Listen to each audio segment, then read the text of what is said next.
Hello and welcome to the New Books Network. I'm Pierre. In the midst of the pandemic, the creative industries are suffering. The past year has made visible some of the inequalities and the unsustainabilities that permeate publishing, design, art, and media. But sadly, some of these stresses that we're observing now are nothing new. The Making of the American Creative Class, a recent book by the historian Shannan Clark, traces the story of the creative industries and their workers from the industrial origins in the beginning of the 20th century. And it's a fascinating story of class formation, of consumerist demand, unionization and resistance, of solidarity and exploitation, and of politics and economics. Shannan Clark is Associate Professor of History at Montclair University, and I'm very happy to say that he joins me now to discuss his new book. Welcome to the show, Shannan. Welcome, Pierre. Thanks for having me on. I appreciate it. That's my pleasure. As I mentioned, your book is an expansive and compelling account of a set of social and capital forces that together come to constitute what we think of as a creative class or cultural and creative industries. It'd be great to hear about the perspective from which you approach the subject. Sure. In the Making of the American Creative Class, I set out to examine two interrelated historical developments in the modern United States. Right. The first of these is the emergence and growth of a salaried white-collar workforce. And the second is the emergence and spread of a pervasive culture of consumer capitalism.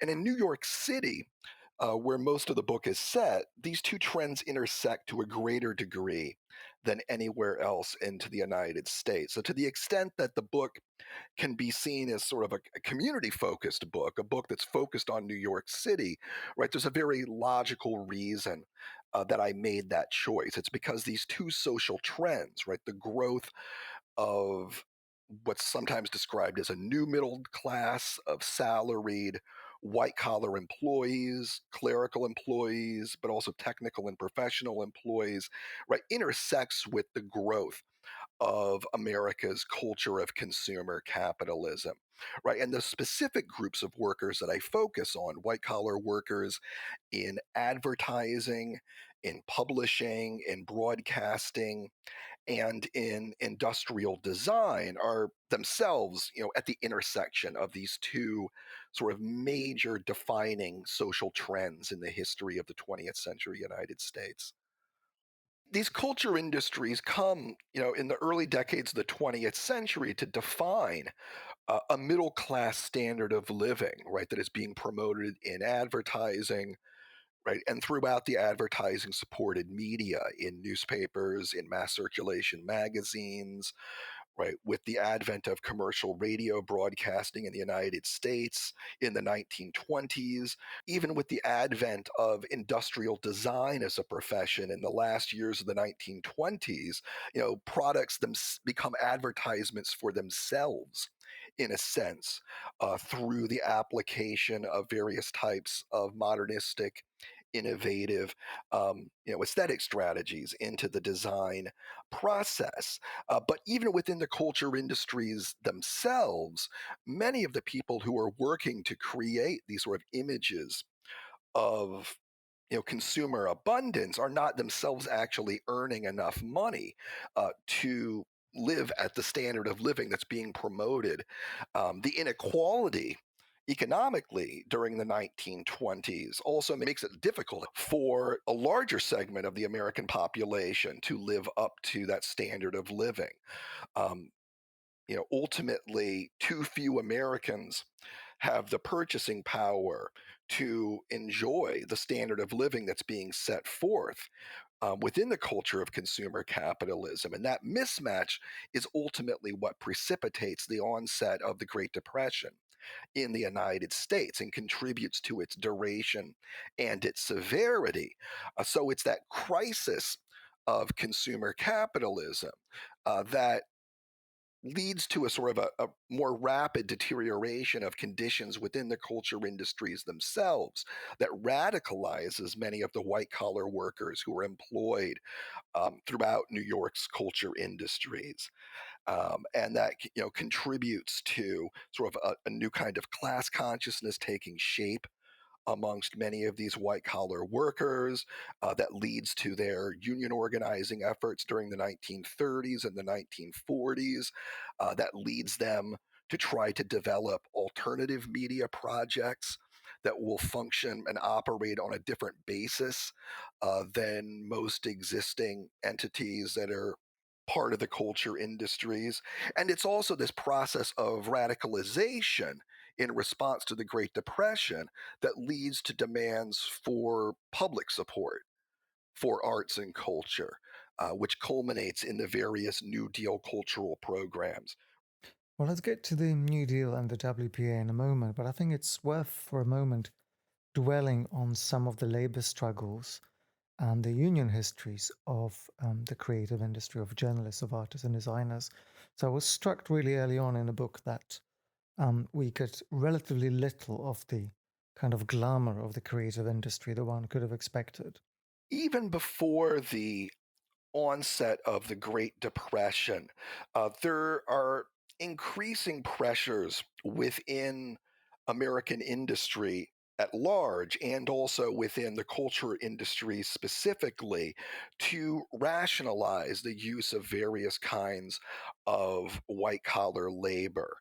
So you see sort of the premium in wages and salaries for white collar workers over blue collar workers that exists in the first years of the 20th century, already beginning to narrow somewhat during the 1920s.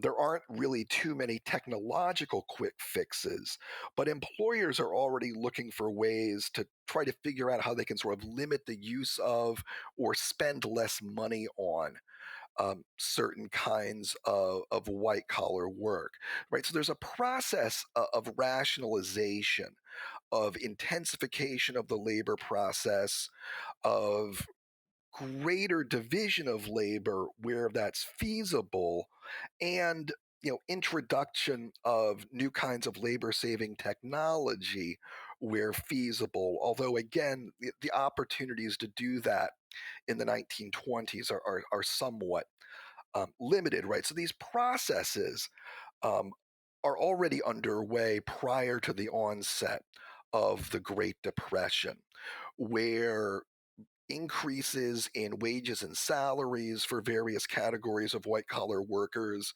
including those individuals who are writers, artists, engaged in other kinds of creative production, where that rate of increase relative to the overall price level, relative to the average wages and earnings of blue collar earners, where that's already beginning to slow during the 1920s, right? Increased rationalization, especially intensification of the labor process, is also beginning to impinge upon the autonomy of many kinds of white collar workers, including creative workers, writers, artists who are drawn into that line of work in many cases precisely because of their desire to do work to earn a living in ways in which they can enjoy a greater degree of creative autonomy, certainly relative to all of the other things that they could have been doing with their lives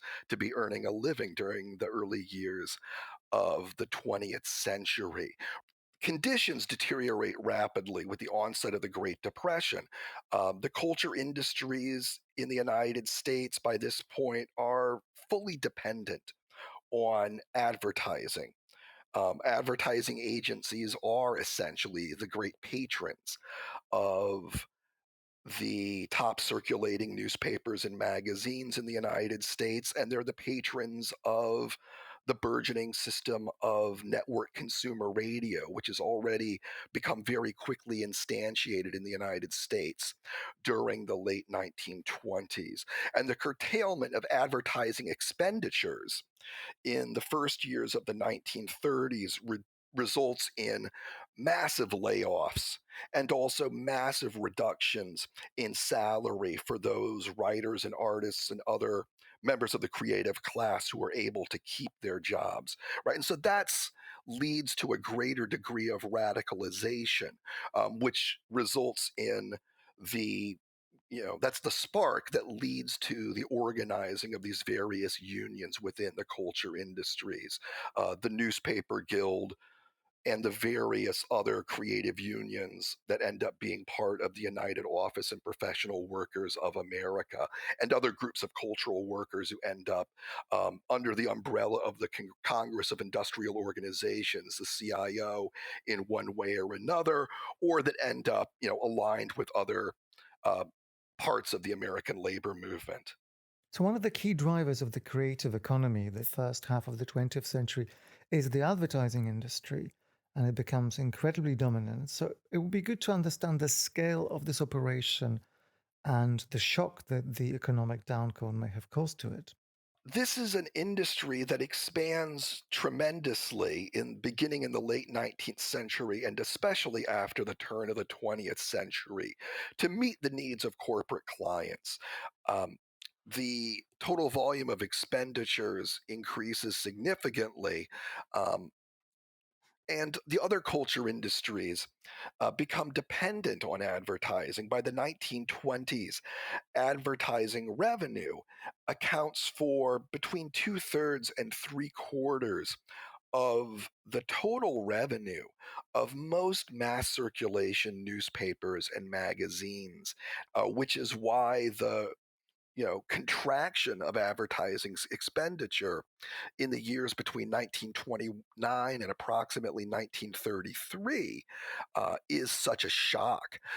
Even the top agencies, J. Walter Thompson Company, for instance, which is the top billing advertising firm, where it includes amongst its roster of clients some of the largest, most profitable producers of consumer products in America. J. Walter Thompson has to lay off about a third of its employees between 1929 and 1933. Well, as many of our listeners will know, what put the end to the economic slump of the Great Depression was, to a certain extent, the New Deal program. And for someone who works in the cultural industries, the New Deal seems to have lodged itself in a cultural memory as this program that created great artistic movements and completely redefined the position of creative workers in America. But I understand the history is a little bit more complicated than that. The efforts of the New Deal to jolt the American economy out of the Great Depression by expenditure on public works programs in general and other kinds of programs that create employment um, do lead to sort of a slow and steady period of economic recovery during Franklin Delano Roosevelt's first term in office. There's enough improvement during those years that following FDR's second inauguration in 1937, there's actually a decision, and it turns out to be a mistake on the part of the Roosevelt administration to begin to curtail expenditures on public works programs of all kinds. And this precipitates renewed economic downturn in the late 1930s that wipes out some of the economic gains that are made between 1933 and 1936. More specifically to the situation of our creative workers in New York's culture industries, the New Deal is important in several ways. One, right, as you mentioned, is within these various public works programs, we see, and this is particularly true with the creation of the four cultural projects that are part of the Works Progress Administration, right? Efforts to create jobs for culture workers, right? In response to tremendous pressure from radicalized writers and artists and other culture workers, the administration deems that these types of workers are also in need of relief. So we have the establishment of the Federal Arts Project, the Federal Writers Project, the Federal Music Project, and the Federal Theater Project. But the New Deal is also relevant to the workers in the culture industries that I examine in this book because it also with the passage of the National Labor Relations Act in 1935, significantly facilitates the process of union organization. Right, so we see the total number of union members in the United States increase from about 3 million workers at the time that FDR enters office in March of 1933 to about 9 million by 1940 and about 16 million by the end of the Second World War. Uh, Much of that expansion in union membership in the United States is in the mass production industries where most of the organizing efforts of the Congress of Industrial Organizations, the CIO, are concentrated. But passage of the National Labor Relations Act is also very important to people who work in, for instance, newspapers and magazines. Who are organizing units of the Newspaper Guild in New York City.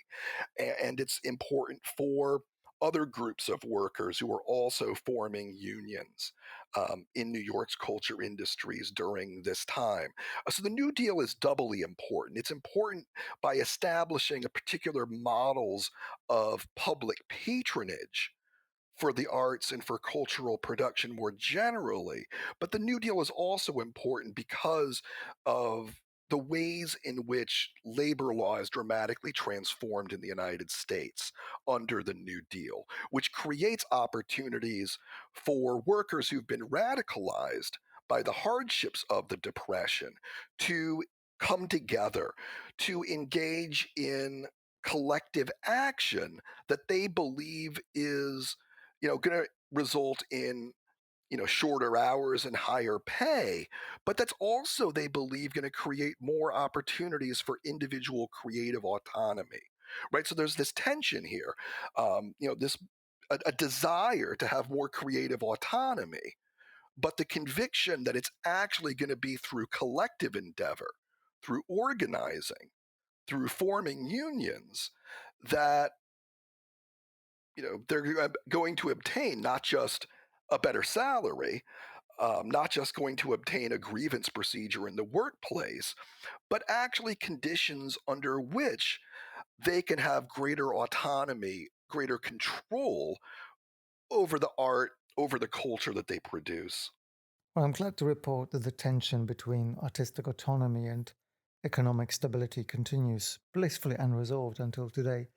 I'm wondering, what was the scale of the WPA in comparison with the rest of the economy and in comparison with the rest of the New Deal?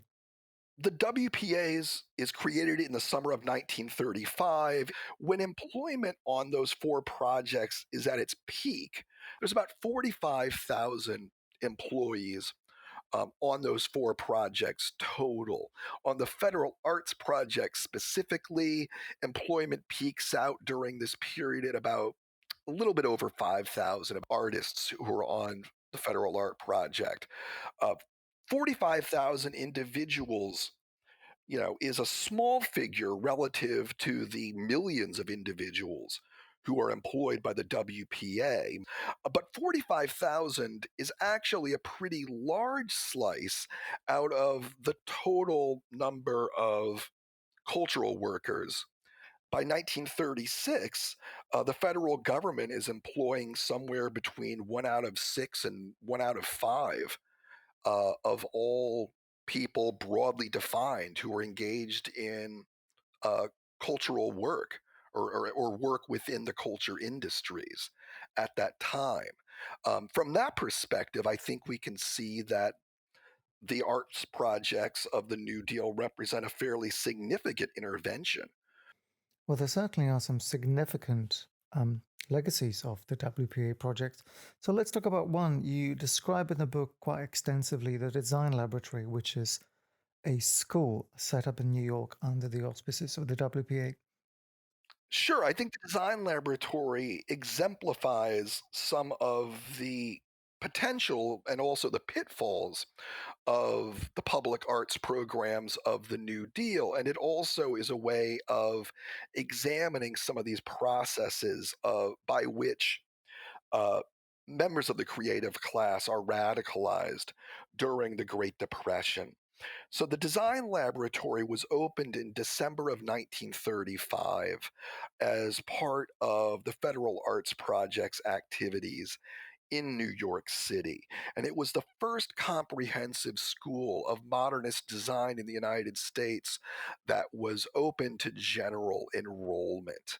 Um, for many of the students who were attracted to the school, it really provided their only opportunity for a comprehensive training in modernist art and design. Um, European interwar innovations in modernism are clearly significant influence, the Bauhaus in particular. And there are several individuals on the initial faculty of the design laboratory who had actually studied as students at the Bauhaus in Germany before it was shut down by the Nazis. Um, it's the school i- has approximately 300 students through most of its first year to year and a half of operation. But in early 1937, its funding is cut as part of this more general retrenchment and curtailment of funding for public works activities broadly. That begins with FDR's second term in office. The decision to eliminate funding to the design laboratory is to some extent also influenced by disagreements between the school students and faculty and administrators within the Federal Arts Project about what exactly the purpose of the school is going to be.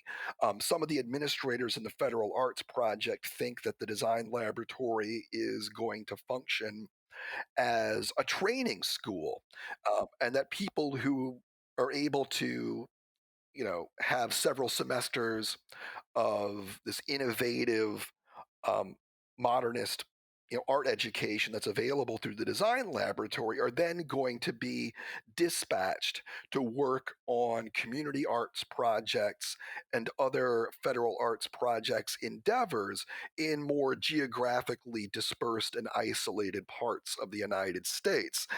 And it turns out that most of the faculty and students of the design laboratory aren't really interested in leaving New York and serving as staffing on, art education projects, community arts programs in far-flung, geographically isolated areas of the United States. There's also a political tension as well. Federal arts projects, activities in New York City, including the design laboratory, are a hotbed for radical organizing, for individuals who want the Federal Art Project to be reconstituted on a permanent basis and not, as it was during the 1930s, rationalized as sort of a temporary expedient that's made necessary only because of the extraordinary economic crisis of the Great Depression. And many of these faculty and students at the design laboratory are active participants in the Popular Front political and social movements of New York City during the 1930s as well. These students and many of the faculty are participating in demonstrations, including occupations of FAP offices and facilities to demand um, the creation of a permanent art project and to protest against the curtailments in funding and employment on the federal art project that ultimately do come to pass in the first part of 1937.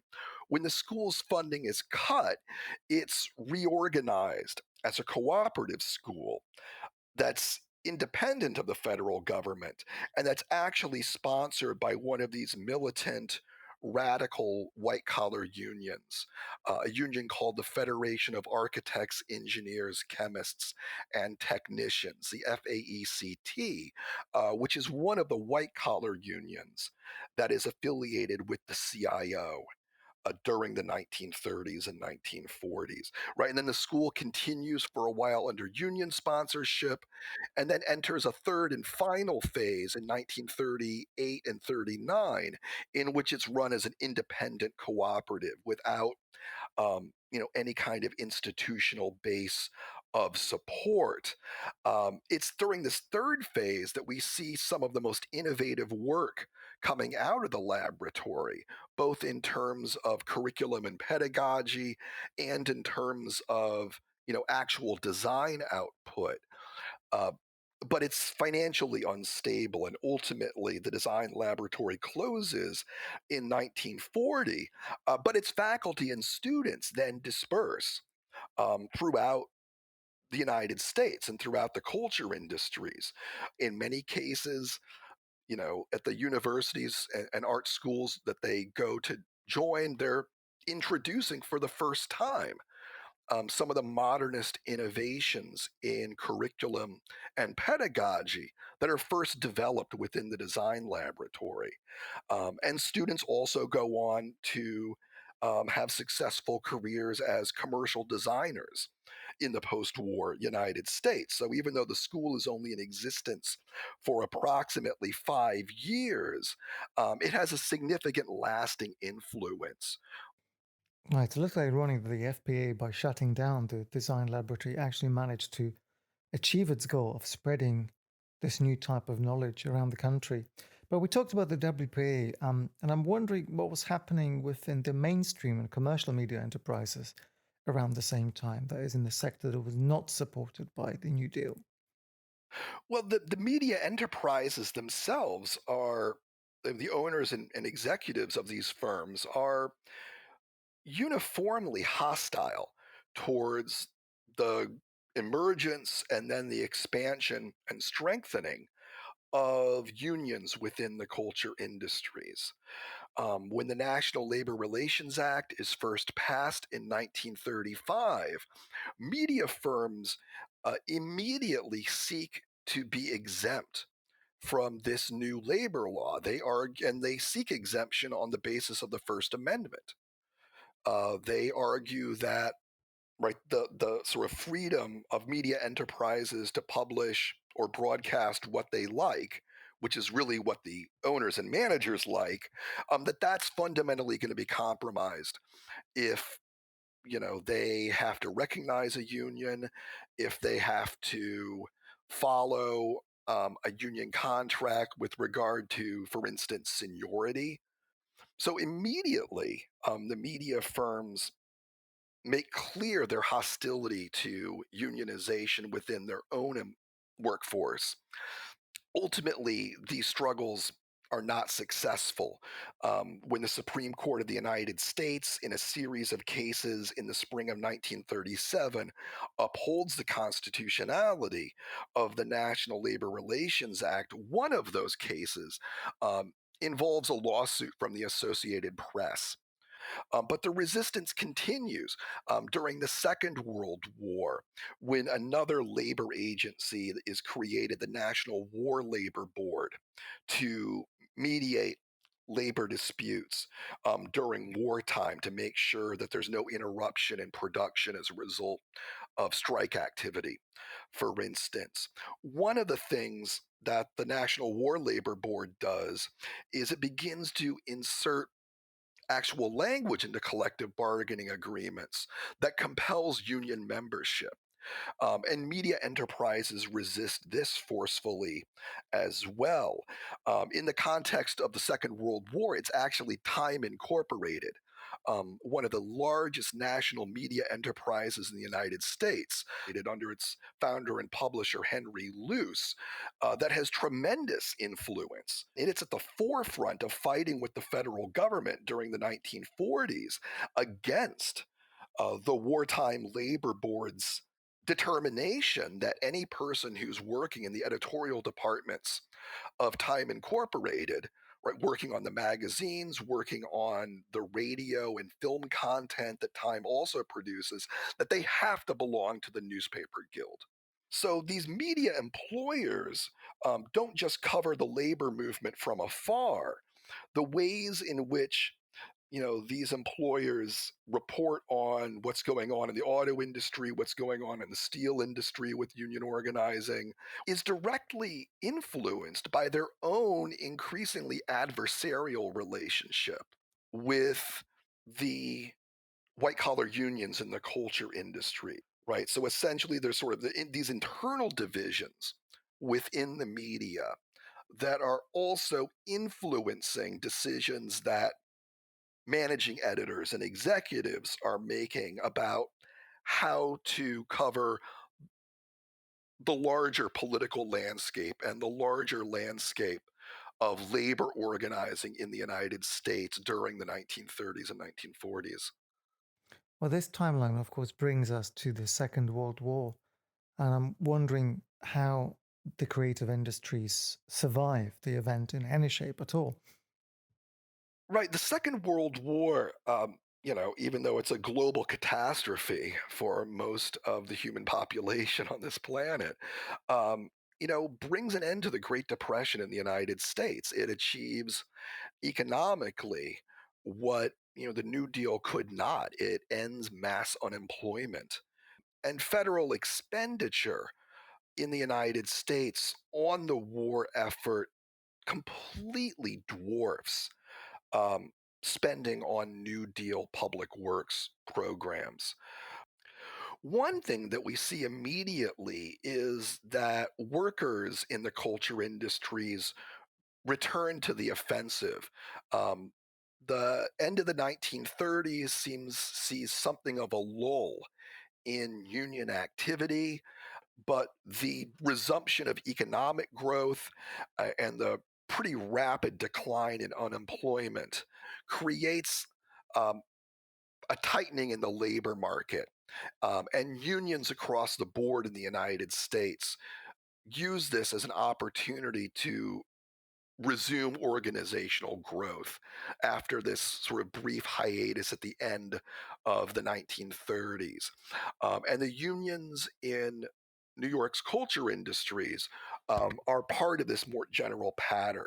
So we see, for instance, the Newspaper Guild uh, complete its organizing within the daily newspaper industry in New York City finally in the early 1940s, and begin to strengthen its position in the magazine sector as well with new organizing efforts. We see workers outside of the talent guilds in broadcasting begin to organize for the first time, leading to the creation by the end of the war of the Radio Guild, which organized all white collar workers who were not eligible for membership in the talent guilds um, into a single white collar industrial union within New York broadcasting. We see the growth of white collar organizing in the corporate offices of the motion picture companies. So the war years are a period where we see a significant expansion of white collar unionism in New York City's culture industries. And I think this is important.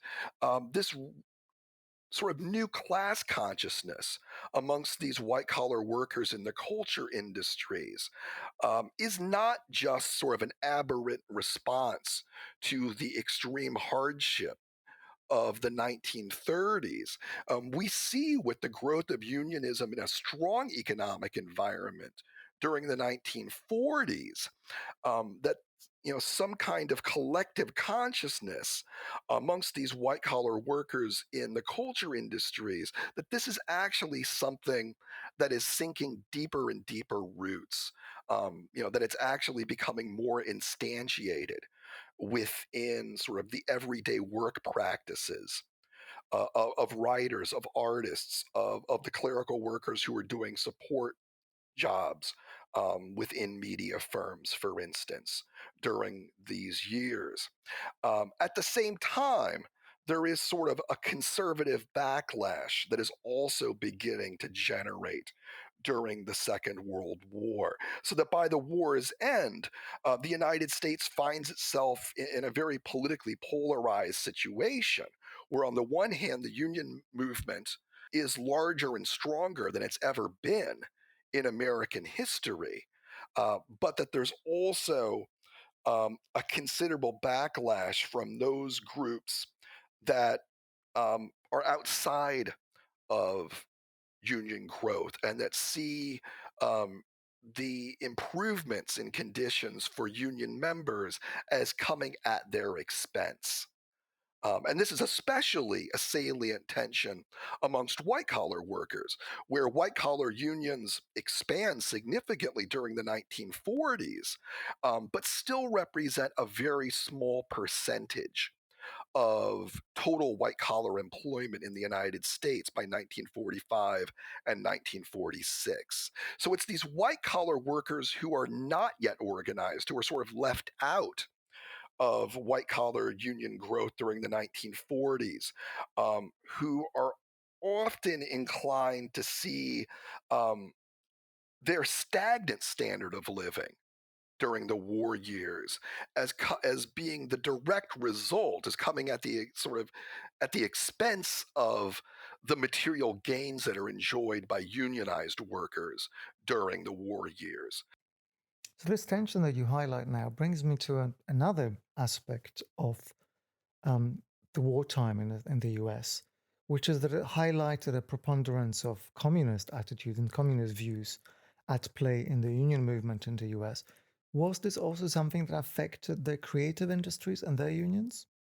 The communist influence within the white collar unions in New York's culture industries is significant. The president of the Newspaper Guild of New York uh, during the no- during the war years and shortly thereafter, Jack McManus was someone who was very close to the communist movement, probably a member of the party. The United Office and Professional Workers of America, which included the Radio Guild, the Screen Publicists Guild, the Screen Office and Professional Employees Guild, a Book and Magazine Guild, and also the less successful efforts to actually organize unions in the advertising agencies themselves, was also a union that had communist leadership during this period. This communist orientation in the leadership helps to link these unions to the broader Popular Front social and political movement. It links these unions to efforts to fight fascism, to efforts to promote racial and gender equality in the United States, to efforts to expand the New Deal. Um, and these individuals, in the Popular Front and also, who are progressive and radical activists in the white collar unions like the Newspaper Guild or United Office of Professional Workers of America, also want to see a tremendous expansion in the production of other kinds of public goods and services. They want to see a very robust and expansive and generous public housing program. They also want to see, when the war is over, the creation of a permanent arts project, essentially like the WPA culture projects, which are shut down with the coming of the Second World War, but to establish public funding and employment of artists as a permanent peacetime activity. So there's a tremendous amount of sort of political ambition to sort of take what the New Deal has started, but to expand it tremendously. I think we're getting the picture that political radicalization is at many points inextricably linked to creative activity in the time period that you're discussing. Um, but I think it's even more expansive than that. And there's an example of an organization which is Consumer Union, Consumer Reports, that remains active to this very day. And I thought it would be great to talk about some of the political aims of this organization. Certainly. So far, we've discussed the radicalization of many white collar workers. And there's three real manifestations of that, two of which we've already touched upon. But a third dimension of this radicalization is for writers and artists and other individuals who've been employed producing America's culture of consumer capitalism to begin to kind of radically interrogate and criticize the structures of consumer capitalism and to try to create alternative media projects that in their both their content and messaging as well as in their sort of everyday work practices that will provide an alternative. And the creation of consumers union in the middle of the 1930s exemplifies this sort of trend towards establishing alternative sites of cultural production, but also, draws upon the more general current of union organizing in the culture industries and the advent of the popular front as well. To explain the history of consumer union and its origins, I have to backtrack a little bit to discuss the founding of an earlier product rating and testing institute called Consumers Research, which comes into existence in the late 1920s and steadily grows in influence during the early 1930s. And it's the first institute that engages in objective testing, evaluation, and rating of various kinds of consumer products. It comes into existence in response to criticisms of the culture of consumer capitalism that already exist prior to the Great Depression. But like many employers in the culture industries, it's also not a very good place to work. Pay is low. There's a lot of labor turnover even in the 1930s because conditions are so poor. Um, Ultimately, um, you have some of the people who work there join the Communist Party. It seems that communist activists also salt consumers' research to a certain extent. That is to say, deliberately try to get hired there so they can try to organize the workers.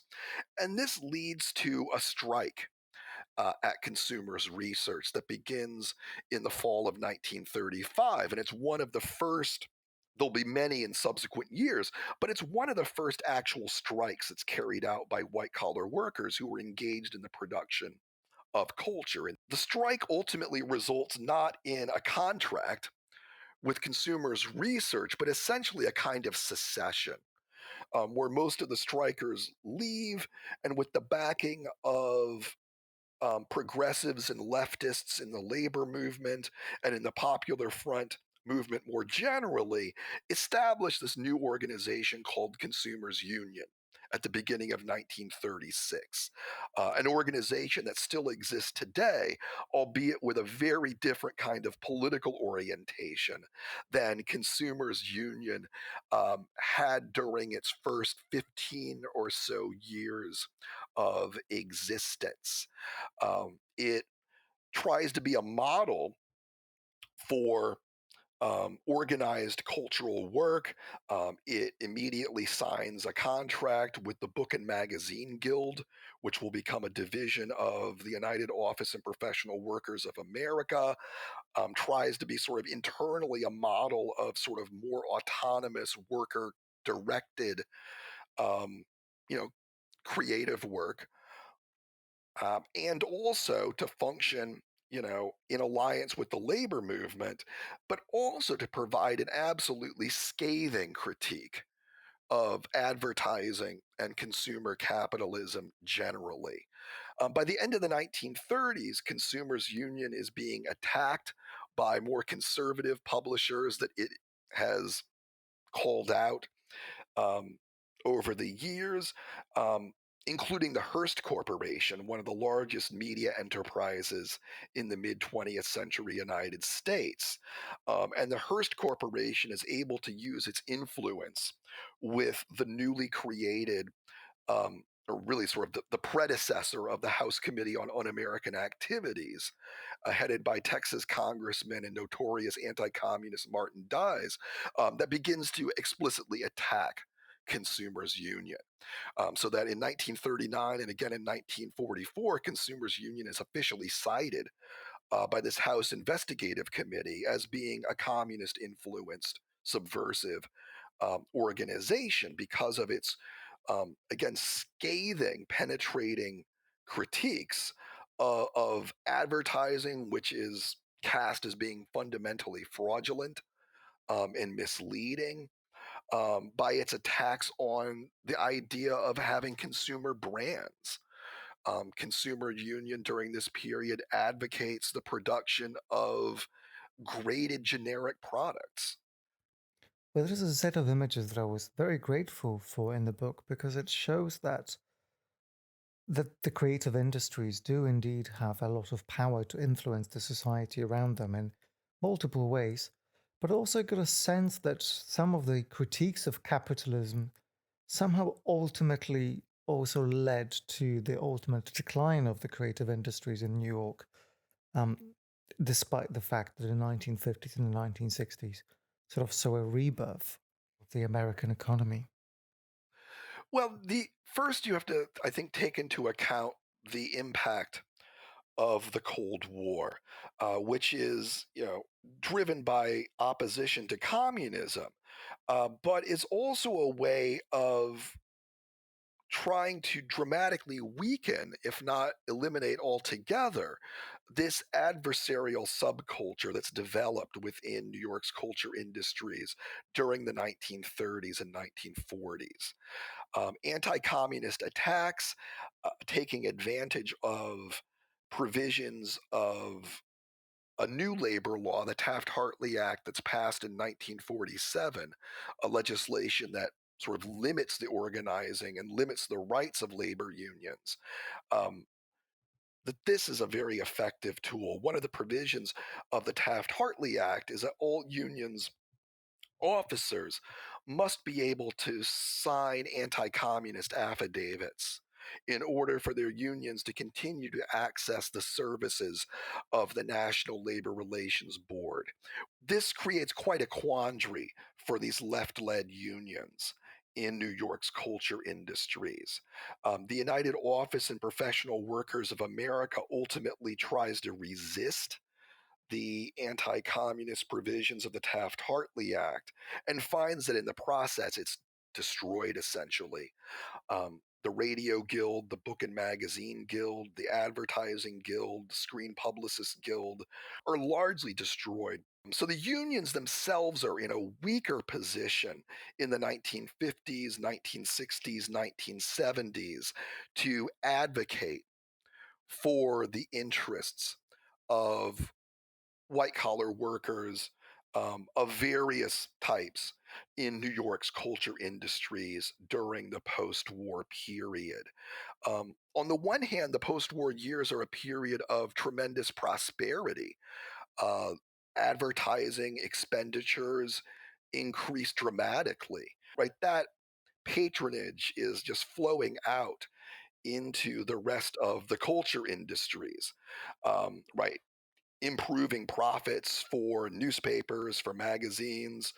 Um, this is a period after the Second World War when we see the rapid growth of broadcast television in the United States, which quickly comes to absorb, much of this growing flow of corporate largesse that's kind of being funneled through the advertising agencies. And that certainly is beneficial to many groups of culture workers in the post World War II period. But this is also a period in New York when we see various kinds of economic dislocations. And again, the unions are in a weaker position to help workers navigate this. We see this very clearly, for instance, with the daily newspaper industry in New York City, which enters into a protracted period of structural crisis by the 1960s. Between 1963 and 1967, four of the seven daily newspapers in New York City go out of business.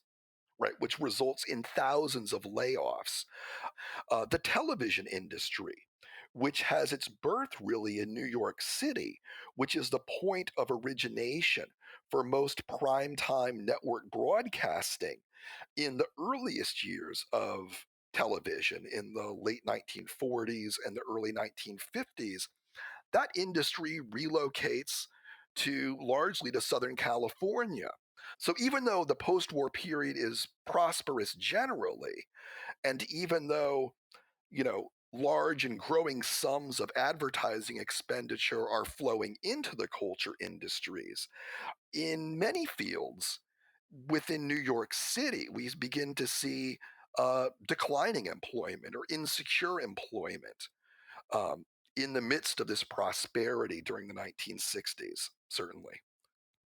Well, as we're coming towards the end of the time period which you cover in the book, I wonder if we could backtrack a little bit and think about something that is evident from the very beginning of the stories, which is the fact that the labor and unionizing struggles in the white collar industries are, to a great extent, gendered struggles. I wonder if you could speak about the role that gender played in the creative industries unionizing efforts. Absolutely.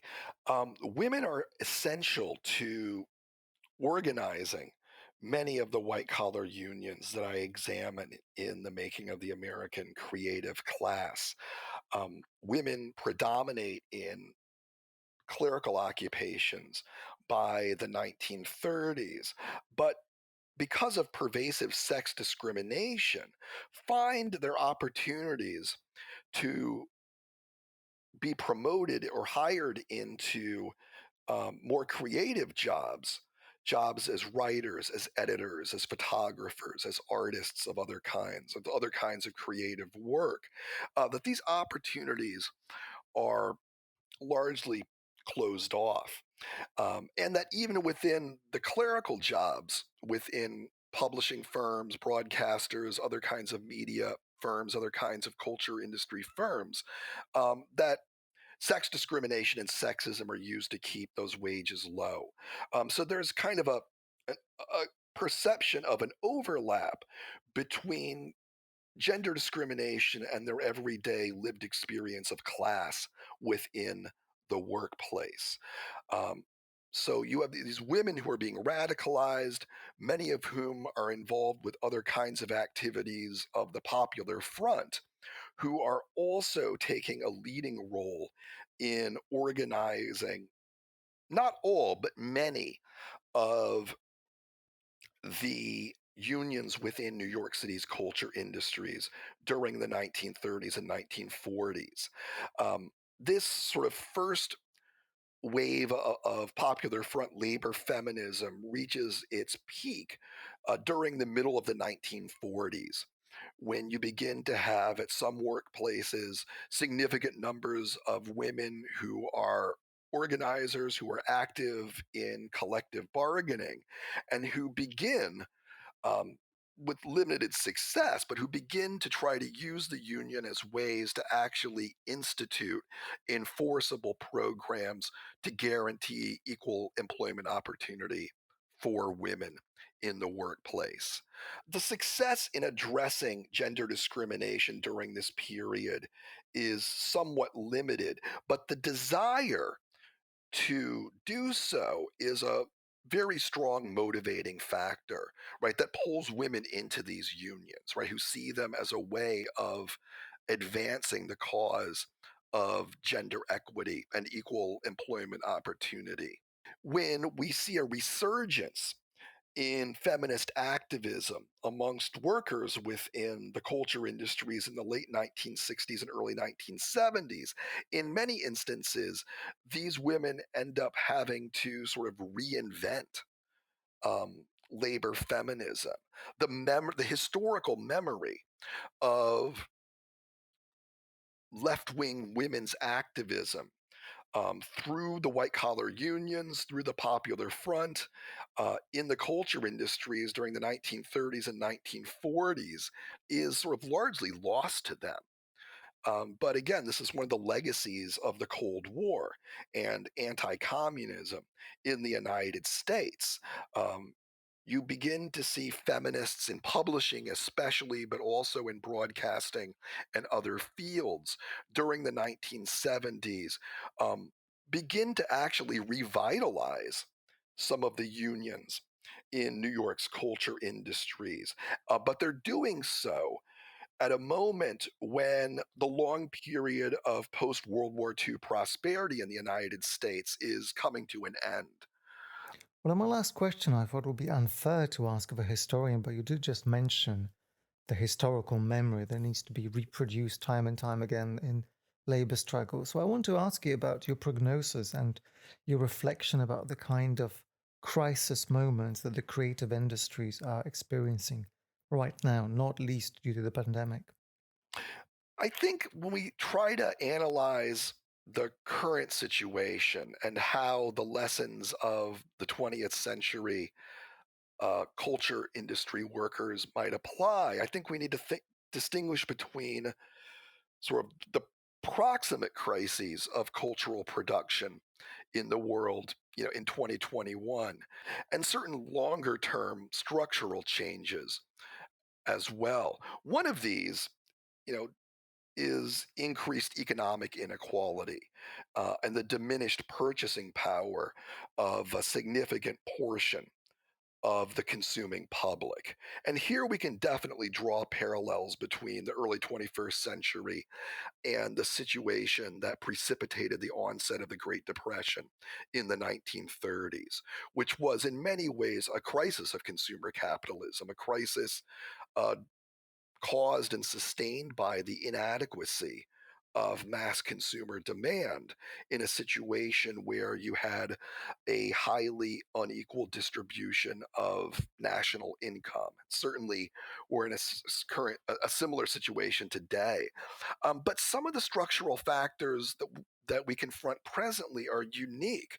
One of these is the collapse of the advertising supported model for many kinds of media enterprises. This is most obvious when we look at publishing of newspapers and magazines, but it applies to television and radio and digital new media as well. Revenue that used to go to the firms that actually hired writers and artists and other content creators, right? That revenue is now flowing to a handful of tech companies, right? So that aspect of the contemporary crisis actually, doesn't have really a clear precedent in either the challenges that white collar workers in the culture industries faced in the 1930s, or for that matter, um, in the cultural deindustrialization of New York that occurred in the 1960s and 1970s.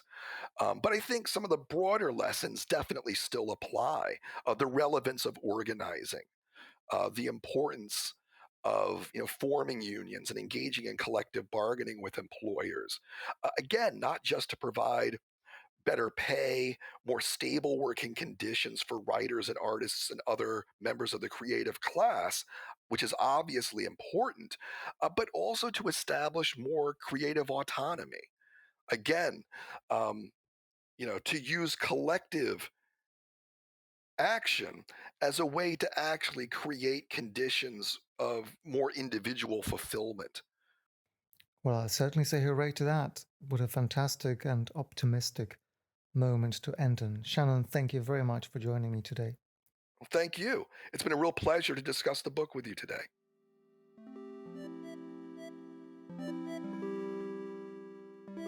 The Making of the American Creative Class, New York's Culture Workers and 20th Century Consumer Capitalism is published by Oxford University Press. My thanks go to today's guest, Shannan Clark. I'm Pierre, and the editor is Marshall Poe. Join us next time.